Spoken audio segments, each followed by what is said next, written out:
So, therefore, a very warm welcome to our second webinar about detailing stick system facades. And today we're going to talk together with Uli Knaak, just wave your hand a little bit, and our lovely Annabelle, who is in charge of everything behind the screens and also the host of this MOOC. She prepared a lovely presentation in order to run through, which contains the assignments we've already seen you being busy with, and we want to clarify a couple of things.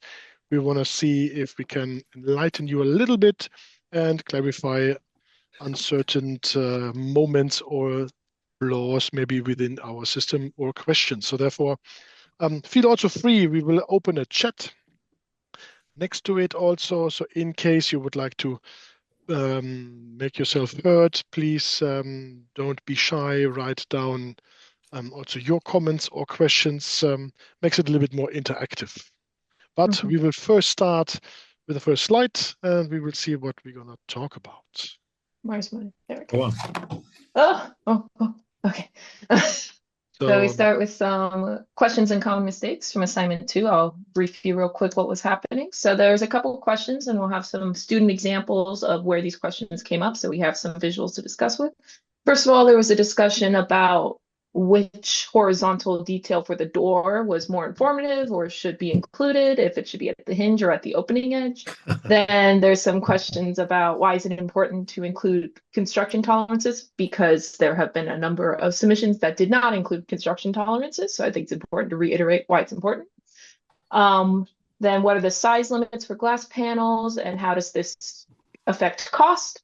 And then how can complex geometry be adapted into the stick system? If we could quickly go over a little example that someone attempted. Let's touch the first one. Door detail. Now, yeah, of course, you can also think about alternative door detail questions. Yes. And when you would continue, I think this is upside down. When you would continue, you're not looking at the one at the bottom and the hinge. You may also see the interlock of the two doors getting together. Again, as we address it all the time, it's a system. So we use the system. We're trying to adapt the system to our setting and trying to explain how the systems are made. And yes, you can end with a huge number of additional details. At some point, you stop for this course. Yeah, but in general, I would say always with the hinge, because that's a piece to integrate, to be screwed on, to integrate into the system. The opening edge is just the two different components meeting with a joint or with a sealant. So therefore, I'd like to show the hinge, of course, but usually you cut the details out in a way that you see the left side, the hinge, then you show the little cut in between the glass insulating layers.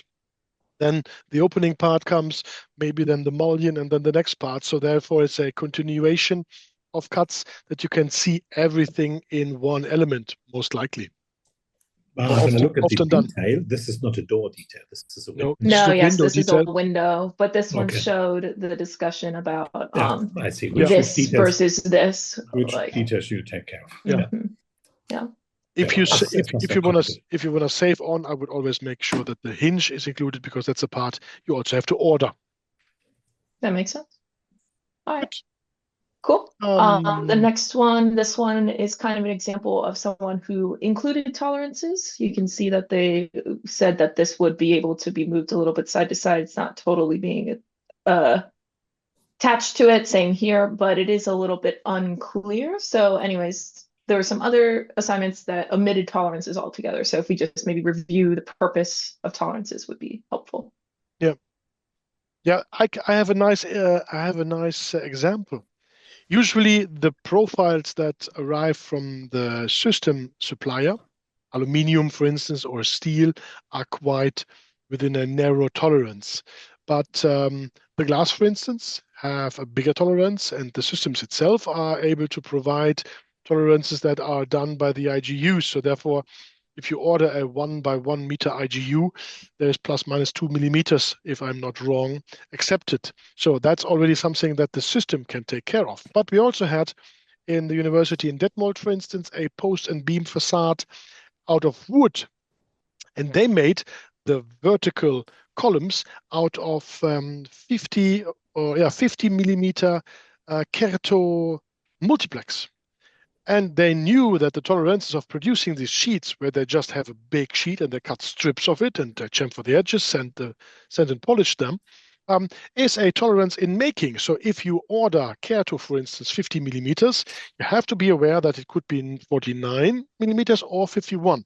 And in order to make sure that your entire facade with the mullions in between, or the mullions defining various thicknesses and the transoms being cut perfectly on size, you have to have a way of dealing with the additive tolerances that sum up. So what they did, after 6 elements in a row, they left one field open in order to make sure that they can cut the transoms on site to be on the grid again. Otherwise, you may already run out of a centimeter or something like that because of the thickness of the material, which can't be, which doesn't follow the narrower tolerances of the glass, for instance, or the aluminum parts. Quite interesting. After I've figured out that what they're doing there, because usually you prepare everything, you deliver it on site, but they left every 6th field open to cut and to measure the in-between field. That was in order to take care of the tolerances. And what we see here, which is an outer facade at the bottom part of the sketch and solid structure, I would assume that the upper part, the solid structure has again more tolerances than the facade system. So that's what we did in the detailing as well. So you're trying to leave space so that all the structures you develop fit in position where they're supposed to fit in. And then you have between the one and the other component an interface, which is then supposed to take the tolerances, which is what we see here with 100 millimeter, I guess, as in, say, open space, which later needs to be filled with whatever soft material. Mm-hmm. Yep. All right. The next discussion point is this idea of glass panels, this example. A couple of the comments in the discussion about this was talking about how the glass panel seemed a little bit large for this application. And so then there was a discussion about what's better. Should we have more panels that are bigger or less panels, or smaller panels with then more pieces? And then how does this affect the decision making? For reference, this is a residential building. Do you have a rule of thumb, Marcel, on this? Because I don't. No, it totally depends. I would say it pretty much depends on how efficient transport and installation is done. Yeah. If you're in an area where, say, lots of these things are more done by automated, by cranes which are able to lift bigger parts, then obviously labor costs are more expensive. Then obviously larger pieces may make more sense. If it's not that, say, technical advanced in construction, then you may go for smaller pieces, which are then easier to handle, to be brought in position and transported. You generally can say floor height and then 1 or 2 horizontal, cutting it into 2 pieces. That's something which feels easy to handle. If you want larger pieces, obviously, and if you want to go for the extra super large Apple Store thing, well, then money is out of focus. Yeah, it's also a question, if we look at that building, for instance, that looks like a residential building, so therefore you have a floor-to-floor grid, most likely you will not even have a glass panel that is floor-to-floor height. So therefore, I would say that the aluminium frame system that comes naked to the building site and is then being filled with the glass is more of a logistics issue, that you want to make sure that you bring big as possible parts to the building site in order to make sure you don't have to handle these a lot of smaller parts. Usually they have a ladder framework. And unitized facades, the same. They only span from floor to floor height. So most likely that is the longest or the highest part, still being able to be transported on the truck on the road. And then the glass is a little bit smaller. And then you also have to think about maybe a opening window that is smaller. So therefore you already have smaller pieces of glass. So it's in a standard residential building, from the first floors up, it's never an issue. You have to think, if you have a residential building and there's maybe the entrance 4 or 5 meters high, that then you may end up with construction where you have to think about. There's Paul, please want to add something? There we go. Yeah. There's my mute. So just from a building physics perspective, actually, like less frame, more glass, or less frame, because the frame ends up being the weakest point. That's true. That's true. Yeah. So I've seen a massive difference where I was working with facade engineers in our office, and we were trying to achieve a total unit U value of 0.9, but a point, 0.9, and they said it was impossible, and they showed us a whole bunch of examples that proves that it was impossible. And I said, yes, but all your pieces are 1 meter by 2 meters. I'm talking about 3 meters by 2. And then with their own little Excel spreadsheet calculator, I showed them that they could reduce the U value all the way down to the target U value just by removing frame and going big. Yeah. It doesn't mean to do it for all projects. I'm not suggesting that, but in that particular case, it is actually, in the end, the frame is always the weak point. So sometimes from a building physics perspective, it's interesting to have as little frame as possible. In addition to this, if you do so, obviously glass size becomes bigger. So the thickness of the glass for the structural impact becomes bigger. And if you really go for floor-to-floor height, you may need to somehow get some rails in, or you either get security glass to close off the whole thing for impacts, body impact from inside, for example. And then you're talking about a different quality of glass, which is also a cost issue. So in the end, it's a balancing thing. Depends on your priorities. Yes.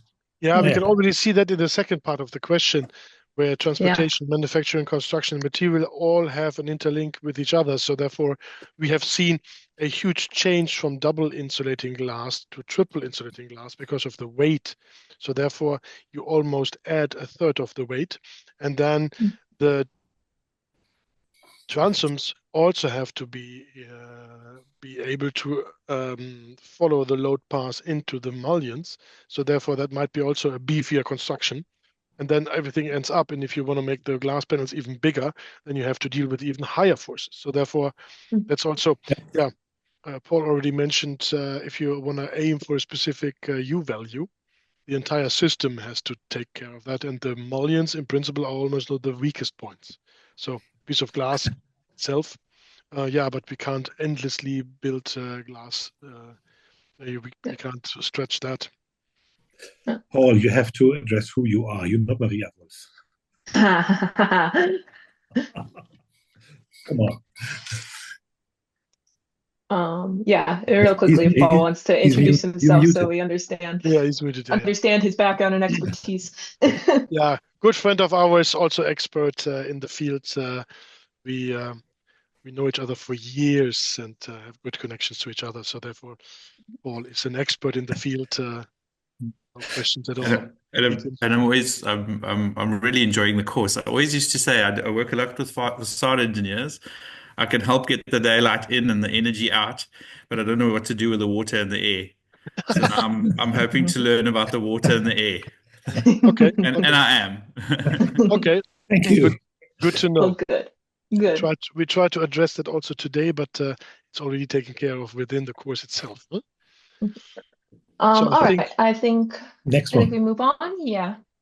So this next one was a very interesting example that someone was trying to create a stick system for.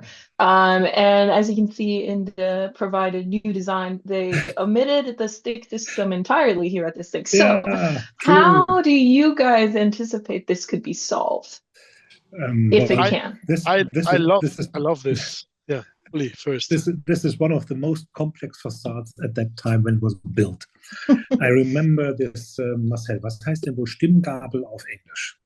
It's a tone, this U-shaped tone finger. Ding. Yeah, that's like a bell? Tuning fork. A tuning fork. Precisely. Tuning fork. Thanks, a tuning fork. Perfect. A tuning fork, yeah. And that's how these parts were named when they were made. And when you look at them closely, you identify they're not made out of glass. It's actually in GFRC, surface which takes the load, so they're not transparent, but they're coated with equal material so that they mimic to be the glass. And then at the left side, you see this whole stick system is kind of open. So actually, it's not a stick facade at all. It shows like being a stick facade, but by having these openings, which are actually balconies, this entirely corrupts the system, and the system has to be stable by itself. This tuning fork-like piece, which is now 3 components of a stick system wide, that's a load-bearing structure by itself being coated as said, and then left and right of the stick system continues. And then they're integrated into the stick system, like we, for example, detailed the door to be integrated. But at that time, this was I remember the biddings of the companies. At that time, this was one of the most complex piece to make. Yeah, and we know the structural engineer, Holger Techen, was involved in that as a facade engineer, and also many others. So this is a crazy project. But what I really like, and that's also seen in this picture here, that's the reason why I love stick systems so much. If you stay within the frame itself, so the boundary conditions where it's clamped into the moldings and the posts, in between you have all the freedom you like. So you can add holes to your glass pane, you can have a cladding of a non-transparent material, you can go crazy with shape material whatsoever, as long as you make sure that they fit within the enclosure, the perimeter around, that can be clamped into. And if you are able to make a stronger panel, you can also have it in 2 panels or in 3 panels. As you can see here already, they made use of 3 or 2 fields, and then they have a little bit more freedom. As soon as you approach the edge, make sure you are straight again, and you can have almost the same measurements. You can play with different thicknesses. Most likely the profiles are capable of adapting a 16 millimeter element from the left side and a 14 millimeter from the right side. There's spacers in between. But in there, you have all the freedom. I developed by myself for a project a glass fiber reinforced concrete panel with integrated heating elements. Could all fit inside this, as long as you make sure the edges are all straight and fit within the boundary conditions as the IGUs. So therefore, I love this. And it's make sure you don't jump over the next to a certain point. It becomes difficult. What we see here is the grayish part of the glass panels. It's actually tinted. It has a print, and the transparent part is where we see the artificial light at the back. So it also plays with that by mimicking openings which are not a proper opening, but just a tinted surface. All right, well, very cool. Next one. So now we're over to assignment 3. So common questions and stuff. We were having some issues with leaders and labels. So now they're drawing details is what these assignments are. So some leaders and labels were getting a little jumbled up. So if we can kind of discuss how to keep them organized and stuff.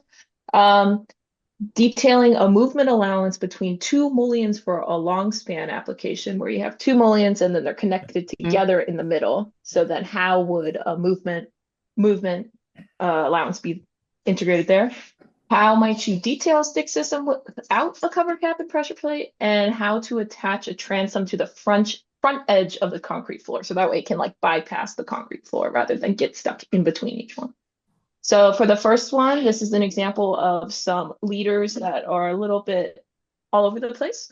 Maybe we can discuss some common conventions on how to make this a little bit more organized. Marcel, I would say you organize it in one direction, maybe a second. You try to not have more, and you actually try to group them at areas. And if you feel uncomfortable by lines, you may number them. Yeah. It has to be readable. Yeah, in this case, I find them too dominant. So for the line weight, the text and the arrows are too dark, too thick for my personal liking. So I would make sure that I have a same or a little bit lighter. But then, yeah, it's also an art. We had this. We used in our practice a software for facade engineers, Athena, and you can then point on specific points, and the CAD system already makes the label. And we can also, with the switch of a button, change the language, which happens to us from German to Russian. And then the Russian word is 6 times more longer because the Russians have less words. And then the entire layout you have tried to make nice looking and whatsoever, all left-handed aligned, got totally blown because of the many words, because the Russians, they don't have an air inlet, they have a hole in the wall that lets air from inside to outside. And that's what you have to take care of. Yeah, it's also, you can recognize different offices by different styles. It's almost kind of like a signature. As a general saying, I would say you better assemble them at areas. I wouldn't go for various different directions. I would go for little directions. And if it's too many, I would stop having the lines. I would only give it numbers. Yeah. Makes sense. Could be. Yeah. All right. Moving on. This is the one with the long mullion. So over here they have a very long, I think they said 11 meters long mullion. So it's 2 different pieces that were like connected here. In their details, it was not allowed for movement at the top and bottom because the student stated that the movement would be allowed between. Do you guys have an idea on how that would work detail-wise? Quite simple. You can see maybe already in the horizontal mullions that there's an insert. We have shown this within the videos also with Schüco when we have visited their show center. There's a structural insert element that can be either used in order to make a shoe that allows to be moved or pushed over. Sliding on. Yeah, sliding on. So that's where you usually have this infill. That same infill is also a couple element if you want to enlarge, if you want to connect 2 profiles. And then you simply screw the first on the bottom tight and you let the one on top slide in, and then this allows movement. But you have to make sure that also your line of the glasses are able to do so. So you always have to make sure that this is not centimeters to allow. Otherwise, you would have a transom that's also splitted, like a unitized facade, for instance, that allows for that movement. We have seen that in our details also on the horizontal point, where we discussed with Erwin ten Brinke about the horizontal bending of a ceiling, for instance, that there's a element that slides into each other. In case that is needed here, you may end up with a double. You end up with a double transom horizontal to allow the movement, because you don't want to allow the window, the glass, the IGU to move inside the ceilings. When I think about this detail, Marcel, I would when I would to re-engineer it, I wouldn't do the movement in the middle line. I actually would take the movement to the top. So I would have. I would also do so. I would also do so. Look at the detail at the right side. There's so much space where the installation gets close to it that you would find the 2 or 5 centimeter, whatever is necessary for movement, because otherwise you would have a hanging part at the top part and a standing part at the bottom part. Makes life a lot more complex. I wouldn't do that. If it's really necessary, out of whatever reasons there might be, then then it you could make be handled like that. But if you can, try avoid it and put it on top. Yep. All right. Wait. Oh, great. Okay. No, fine. All right. Moving on, we have a. By the way, I really like the sketches I saw. Sorry. Yeah. No, they're looking really good. Yeah. In here, also as asked by the last one, the labels are a little bit messy. This was also a point of discussion for this post as well. I do recall. Yeah, where you would want to have them all lined up either in one spot or do numbers to try and make it a little less crazy. Yeah, it's a good detail. It really says someone is really taking care of it. I really like it. Moving on here, this is one where in her explanation, their explanation, they discussed that there's no pressure plate or cover cap for this. So they have this U channel that's holding in here, but right now it kind of doesn't seem to imply that the second glass is actually being held on. So this is we are doing the say technical beginner setting of stick systems. So what we see here is laminated glass. I wouldn't call this structure glazing. Structure glazing, the glass itself would be laminated to an aluminum profile, which then would be linked to the inner stick system. Here in this setting, we see that screw, which is somewhere in between the joint of the IGU. And that normally has a kind of a tilting head, which then fixes the inner layer of glass in position, which secures that the mechanical fixing of the glass is happening with the inner one. But we also see the outer one is not fixed, which means it's just relying on the glue, the silicone, the Dow 996 or something, to withstand whatever kind of forces. No, I don't think so. That's how I read this detail. What I think it's done differently. I think there's this U channel. It's a little bit vague right now, but what you usually have with this sort of thing is that your IGUs have a little U channel inside in which the little spring that can be turned. So therefore, I missed the spacer, and then to the left of that green line, there's also a spacer, and that. But these spacers are the outer layer of glass is just laminated. Yeah, but laminated to the inside. So the IGU is true. In this case. But then, Marcel, still it's falling under the regulation of structure glazing, which means it's just laminated, which means you don't have a mechanical fixing. Which means that above 10 meters, you're not allowed to do this in Europe, at least. Precisely. After I just think this, but there is a little bit of glue behind that is missing in here, and then of course the outer layer is only glued. There was in Berlin. There was this accident from the Lafayette where the windows came down, and since then at several places this kind of things happen. Other countries entirely regret that and just accept the situation. Marcel, what I like in this discussion is what we do in the videos is the same we do here. So the videos are actually as we are. We start arguing against each other. No, there's also systems from Schüco, for instance, and other companies who does that, which is almost a standard product you can buy, and it's not. It has a structural sealant view, the look-alike, but it's not glued to the mullions itself. It's just added, and then there's sealed on the building site. All right. I think this is maybe the last question for this assignment. Yes, so this is from the same thing, but now it's about how do you attach the transom to the floor? Here they've kind of detailed this L bracket that then goes on top of the concrete floor. Is this might be one way? Are there other ways to approach this? How would you? Depends on how you want to deal with it. If the concrete is poured and without having any infills, you may need to add something on top, and then on top is simpler than the front side of the concrete. If you have a construction where before pouring the concrete, some kind of prefixing devices are integrated in the front of the floor slab, you then also can screw something at the front part of the floor slab. But that needs advanced.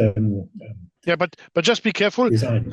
The transom, the horizontal part of it, is not taking the loads. It's always the mullions that are connected to the front of the concrete slab, and then the transom is in principle hovering without any load taken care of. Usually, it's built underneath with insulation material, and then the floor, according to the height, will join to it. Okay.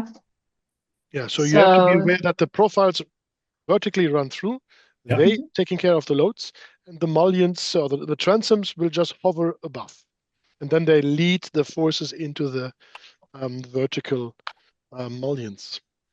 All right, makes sense. It's a standard. There's also exceptions, of course. Yeah. So moving on to assignment 4, questions and common mistakes. Just have a couple since we didn't have quite as many submissions yet. How is the door sill attached to the main structure? There was a lot of details that it omitted this. And then why is the exterior surface lower than the interior floor at the door sill? So for this one, here's an example where we have this door sill is on top of this, but this is not attached anywhere. So, and this is not the only example that had this. So how might we solve this, do you think? Yeah, this was also a detail we had a lot of internal discussions. Due to the fact that this is A double door. it's not a standard. So what happens is usually you have, if you look at the door, you have a U-shaped door, which has miter cuts at the top, horizontal, and then it goes down for the frame itself, not the door itself. The door is just a frame with 4 miter cuts, as a window, as for instance, also the same.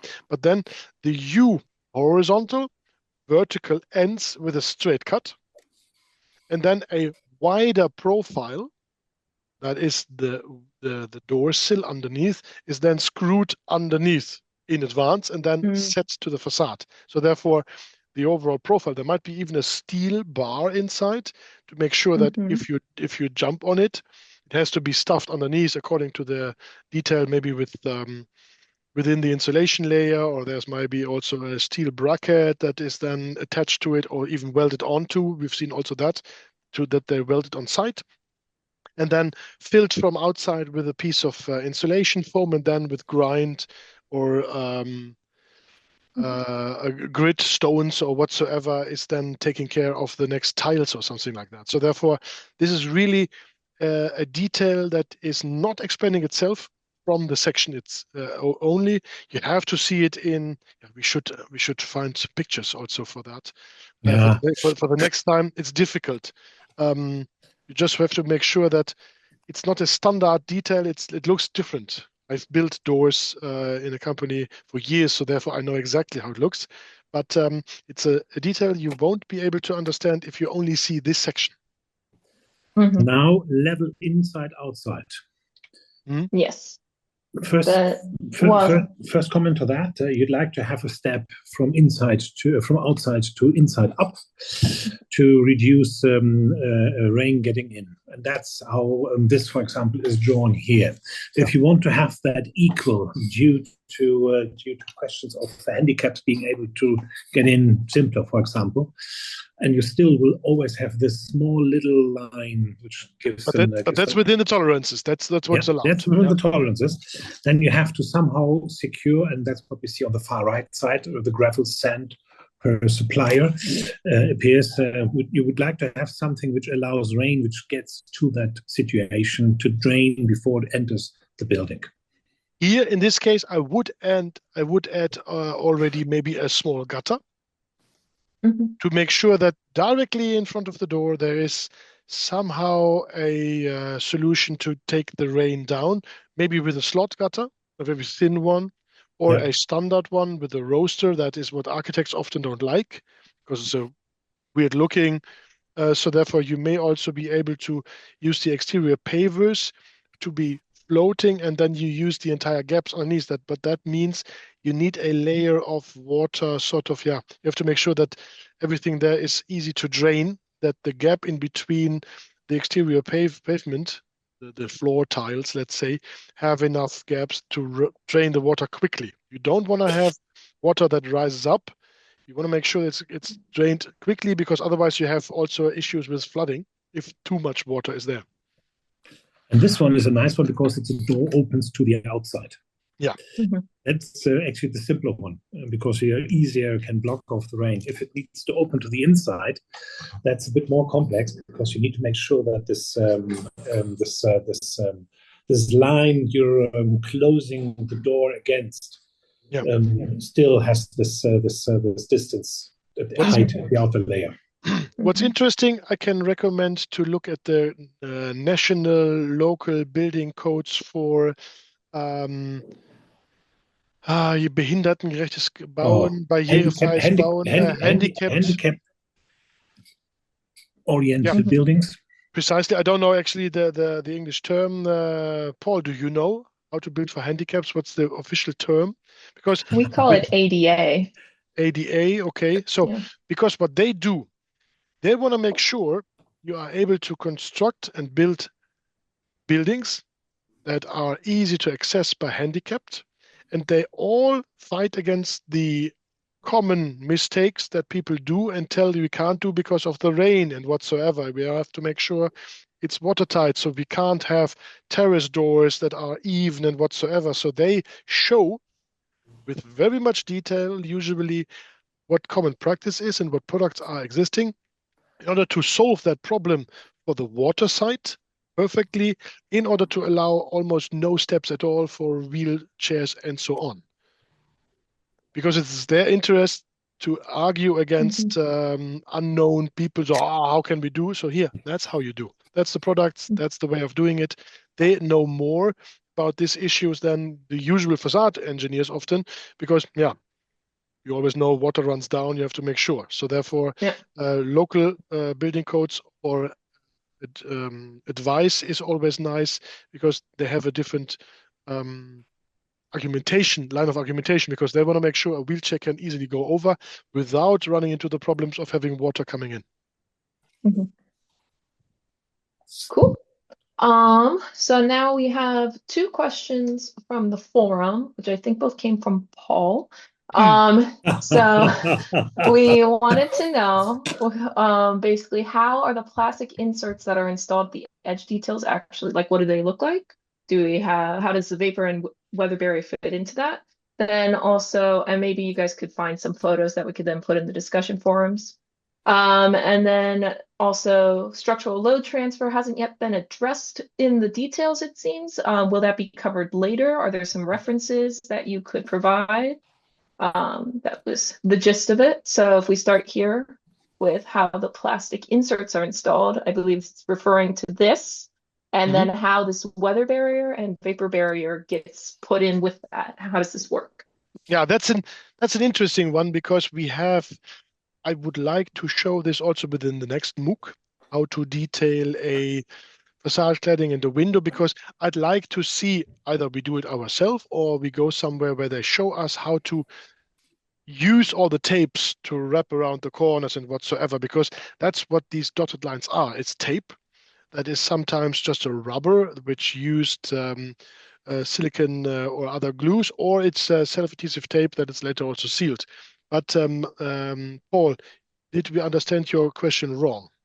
No, that was definitely rephrased. I was a lot more British and tactful about my question. It was like, because you have it's easy to imagine the concrete. It's easy to imagine the insulation, for me at least, and then all the other stuff, like the profile and everything. You all have physical examples, and then you talk about this plastic block that is like this thing. So the only form of communication is your words and this in the sketch. And I'm like, I don't know. I can't even imagine what this thing is. Oh, okay. So have you seen them? No, I've never seen them. You guys didn't have it in the video, and I don't even know. So anyway, so that would just be great. Like, just a few links to it, and then maybe. Schüco has them, and I have to say, from my practice, I've never seen one in real life, because all the facade contractors I know, they cut them out of different materials which are EPDM or sort of hard foam, because that's where they can save money on. This is a part that is sort of extruded from plastic. That's why they have these chambers, and ideally, you can also screw into where you can have a metal set profile, for instance, to go further, that covers the gap, and then the film or the barriers can be glued onto it. It's a standard block. Uli, do you know? You don't have that thing. This is. I'm in the one office where I have little material left. So this is exactly the spacer. More. Yeah, you have more. This is the one spacer, which is out of plastic. This is the other one out of plastic, which is the spacers between the 2 aluminum pieces. And they use the same system, the same extruded material, which they add to the profile, as we showed in the detail, to allow that the sticky tape could be added to that. But Marcel is right. Some of the contractors use different lines which are bring in position to allow the sticky tape to get to that point. So gone, just as a my friend. newbie, it's just difficult for me to imagine what you guys have drawn there. So that's Yeah. that's the only challenge. And it's similar with there was a lot of the second question was related to there was a lot of mentioning how the structure is important. You must decide whether you're going to hang it or it's from the bottom. And then when you guys drew the detail, there was just this hole in your detail where the contractors have got different ways of dealing with it. So it would just be nice to have some form of like just something we can see or a Yeah. link or whatever. Because I don't even know what I'm looking for. That's my Yeah. challenge. That like Yeah, I yeah. can't even chat GPT it because I don't even know what to tell chat GPT to look for. It's Mhm. it's the same for me. I was trying to Google around if I can find it easily, but that's not. I grew up with updating facade construction manuals from Schüco as a little child, so I have seen all the profiles you never see usually because I had to update the catalog pages. So you get a big stack, and then you can page 60.7 has to be refreshed, and then I saw all that thing. That's why I still love to browse through catalogs and not on websites, because on websites you have to ask exactly what you're looking for, and you never see the things you have never seen because you don't know how to ask for. But we will make sure that we will share a couple of these details, because Schüco has, I think, 10 or 15 standard of these profiles, and they will Fantastic. be sometimes also cut to measurement on site. That's why they usually have a little table saw to cut these strips Yeah. according to the tolerances. And as I mentioned, sometimes you see in the Netherlands, they even put a piece of wood in there, which is totally against my own because everything is out of materials that can swim in water and will survive. But then they put a piece of wood inside a construction that will get up and down and whatsoever expense Mhm. whenever there's a leakage. That's against my personal engineer's heart line of thought. Mhm. But in the Netherlands, we can still see that they put a piece of wood in there. I can only comment. I saw hundreds of these pieces, so I wasn't even aware that this is something which we need to show more deep. But it's actually the spacers, which normally same material which they normally use for the spacers It's between black. the standard stick systems. Yeah. I'm pretty sure, Uli, we have this also within the set of the latest PDFs we got from Schüco. Yeah. We can share that. I tried to browse rapidly through some pictures. I can't find it directly. Yeah. But we get you some. Yeah. Mhm. Mhm. Yeah. Then the structural and load hasn't been addressed. That's something I'm not sure if you already had the structural discussion with Erwin it's Tedrinke. in Okay, module that's to come. 5. So next module to come, which then is going to show, and the drawing which we see here with the blue lines, which may be movement from the top from the building. So we allow the building to shake while we expect the facade to stand solid and not taking the loads. This is why these holes having this dimension. But the red one is what one of the loads we were expecting the facade to be taken. Mm-hmm. Yeah, a lot of this this like how do you detail specifically for this is going to be discussed in further detail in module 5 when Uli and Marcel discuss with Alessandra and Erwin about building physics and structural loads and construction considerations and how that appears in the details as more of a like, this is what we drew. Is this okay for your standards, or do we have to change something in order to match what the requirements from building physics or from structural stuff? So yeah. So that's all the questions that I had collected.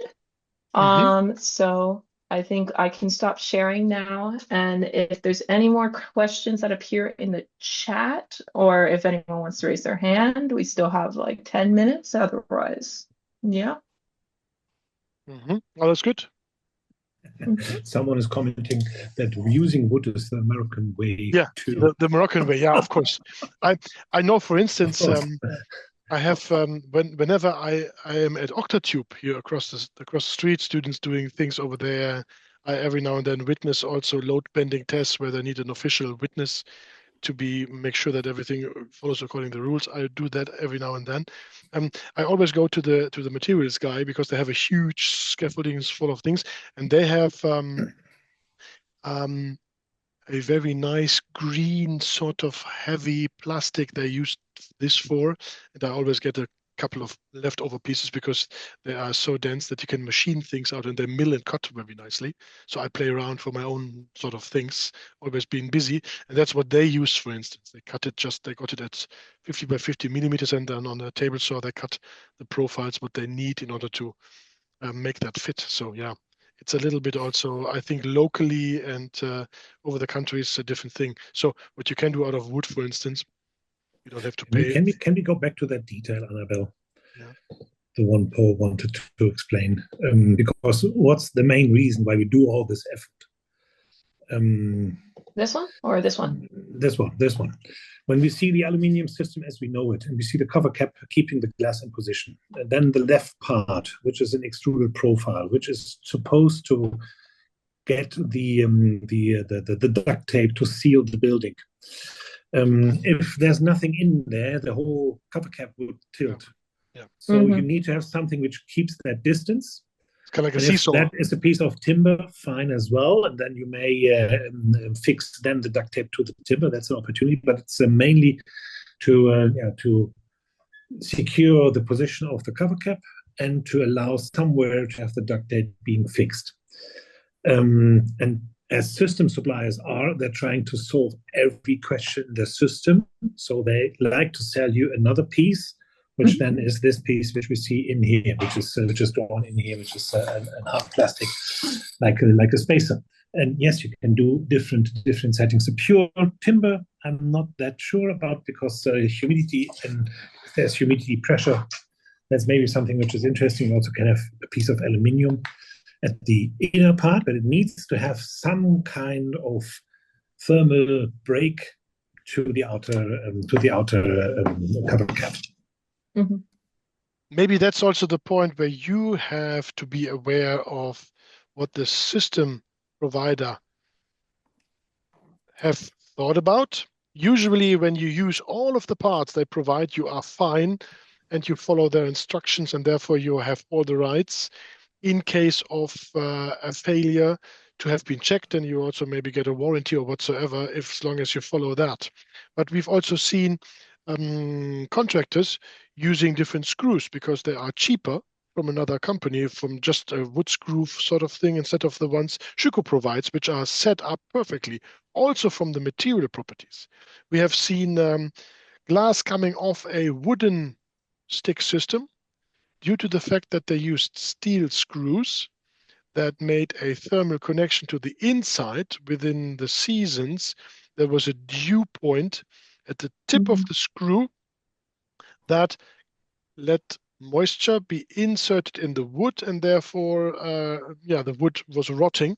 And then, just a stainless steel screw, for instance, having a lower conductivity in heat would have made that safer. So they saved with a couple of euros or dollars on the screws. They didn't got them from the supplier because it's screws. They made a huge mistake, and at the very end, the entire facade profiles were rotten and therefore to be replaced. This is sometimes where maybe after 20 years or something like that, things are getting worse. It's not something you will directly see while they're installing, because but have a look. For instance, at Schüco's, there's everything is Schüco labeled, the box with the screws. So therefore, you may also every now and then, if you run over the building site, you have to make sure accordingly. They have a contract, they do everything according to the rules, but sometimes they're also smart guys who think they can save some costs. More questions? Yeah, there was one on the chat about previous assignments. In my country, structure glazing is called U-channel by mistake. Was it also your question?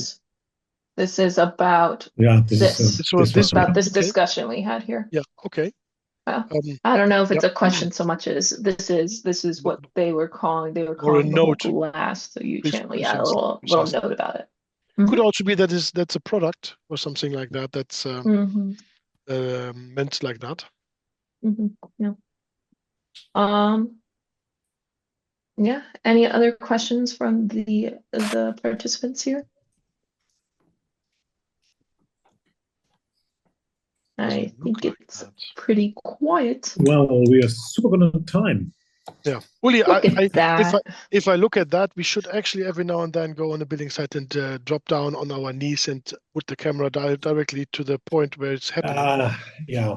This is Yeah. sometimes so it's for my students every now and then we go to the building site and then if you understand if you stand next to it you can show things. I get your point. And when we think about the constructions we did ourselves, we know exactly where we would take this picture. But that's what you do in education. You get you get stuck in the material you have. Next one to come. Then we're going to peel off cladding of a structure. Yeah. We just received one question real quick in the chat. It said, I would be grateful to know, according to which standard is the 10-meter restrictions for the U channel? I'm a little confused what that's asking. Chima, if you're here, can you please explain? No, this is the 10-meter height. So structural silicon is allowed in Europe. It's here we go. It's 11-meter height. So in Europe, we accept that gloss is not going to fall down till 11 meter, and then above 11 meter, we are worried, and we would like to fix it with mechanical fixings, which is not the situation, as far as I know, in Asia and North America. But I'm not totally into all the regulations. This is maybe 10 years, 15 years old knowledge. This may have changed.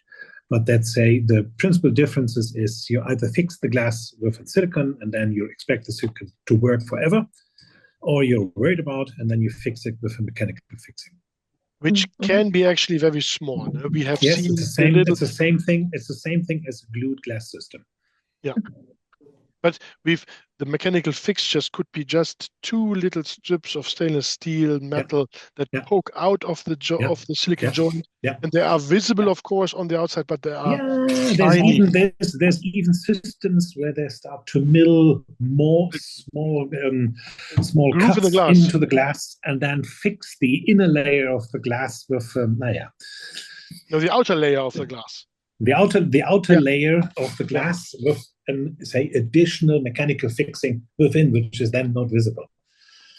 Sometimes you also have kind of 45-degree edges, and then the fixing is brought in there, and then squeezed with silicon. You can imagine whatever kind of detail. The main principle is either you trust the glue, or you mechanical fix it. Yeah, I think in the glass manual from the detail publishers, they have a nice overview about various details. Or is it the book from Jens Schneider? I don't know exactly. I've seen a huge variety of details in the glass connecting. That might be. I do not have this here, I would say. Luckily, here it is. Here it is. This is the Glasbau, but it's only in German. They're in the way of translating it into English. So that's the one setting, and that's the other one, Glasbau Atlas. And that's Glasbau, the glass manual in English. This is where, say, these details are equal as well. But for the glass manual, I have to say this is 20 years old. So, but I think there's details in there where they have cutted the groove in the outer layer of the glass. It's an engineering can of worms sort of thing. I don't find now with no time.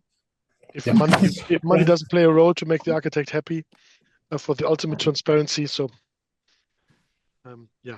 we may be able to find something, and I can later on put it in there to show a few more of these details, these systems. But have a look. If you look at structural glazing, you can already find online a lot of things, especially when it's systems that are provided from glass manufacturers, for instance. Usually the glass manufacturers, Saint-Gobain, Pilkington, AGC, they have edges developed to be set as structural glazing with these U-shaped profiles. So here we stop. Yeah, very cool. Thank you. So Thank you, facade Keep you doctors. updated. Thank you, participants. And yeah. Thank you, I will Annabelle, stop. for I will stop hosting it. recording. Thank you very much. Have fun. And Maria Wolf Paul, next time you join again. No, but someone's already taken PC. Yeah, So- so you can't.